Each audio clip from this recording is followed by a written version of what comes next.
Court के आदेश के बाद श्यामलादे आदि कई ऐसी जमीनें हैं जो किसानों के कब्जे में थी।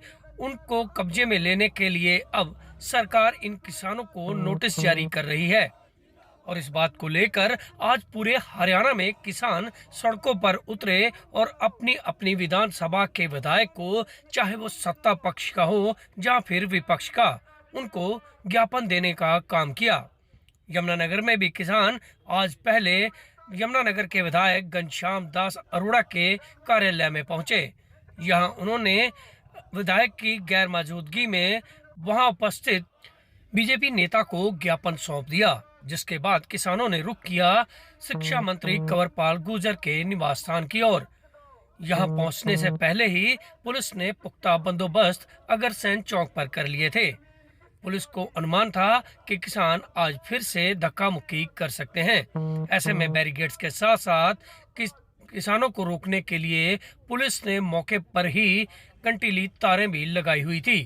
किसानों के पहुंचते ही किसानों ने जब आगे जाने की बात कही तो डीएसपी ने उन्हें रोककर वहीं समझाना शुरू कर दिया। हालांकि मौके पर एसडीएम भी मौजूद थे। किसानों ने कहा कि शिक्षा मंत्री से जब भी मिलने आए तो उन्हें मिलने नहीं दिया जाता, जिसको लेकर एक बार किसान थोड़ा उग्र हो गए और उन्होंने वहीं पर बैठने की बात कह दी। लेकिन डीएसपी ने जैसे तैसे इन लोगों को समझाकर आज ज्ञापन देने की बात कही और कहा कि आगे अगर ऐसा कार्यक्रम होगा तो वह किसानों को शिक्षा मंत्री से स्वयं मिला देंगे, जिस पर किसान राजी तो हो गए, लेकिन तब भी किसानों के मन में सरकार के प्रति गुस्सा था। ऐसे में किसानों ने मौके पर ही सरकार के खिलाफ फिर से नारेबाजी कर दी। हालांकि ज्ञापन देने को तो किसान राजी हो गए, लेकिन साथ ही उन्होंने प्रशासन को चेतावनी भी दे दी। कह दिया कि आज तो वह प्रशासन को ज्ञापन सौंपकर वापस चले जाएंगे, लेकिन जब 25 तारीख को वह फिर से शिक्षा मंत्री से मिलने आएंगे तो तब प्रशासन उन्हें रोकने की भूल न करे, क्योंकि किसान तब ट्रैक्टरों पर सवार होकर आएंगे और सीधे शिक्षा मंत्री के निवास स्थान पर ही जाकर रुकेंगे। और ऐसे में चाहे उन्हें बैरिकेड्स भी लांघने हो तो वह पीछे नहीं हटेंगे। शिक्षा मंत्री के निवास स्थान पर पहुंचने के बाद वहां वह अपने खाने पीने का बंदोबस्त भी मंत्री से करवाएंगे और चाय का भी। हालांकि इस बात को लेकर किसानों ने सीधे सीधे प्रशासन को चेतावनी भी दे दी है।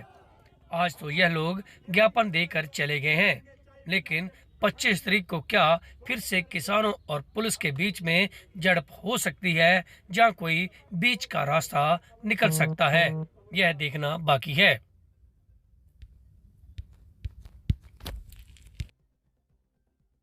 बड़ी शर्म की बात है, राज्य से 1 किलोमीटर दूर किसानों को रोक लिया गया।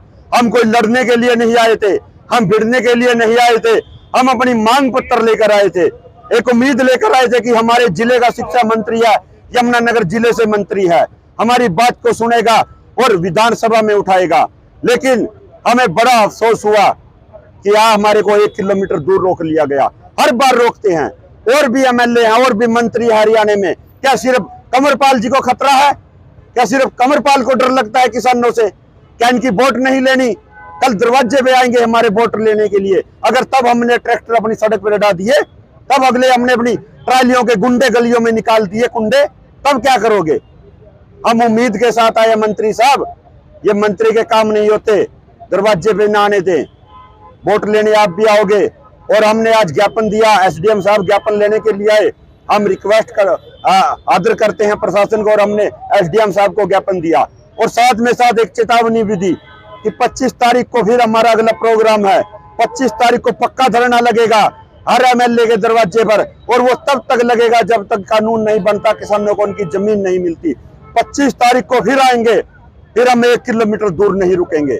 फिर हम अपने ट्रैक्टर लेकर आएंगे, अपना हमारा जो टैंक है वो लेकर आएंगे, अपना ट्रैक्टर पर आएंगे और मंत्री के दरवाजे पर जाएंगे और तब तक वहां पर बैठेंगे जब तक कानून नहीं बनता। और उस दिन हम खाना भी मंत्री का खाएंगे, पानी भी मंत्री का पिएंगे और चाय भी मंत्री जी की पिएंगे।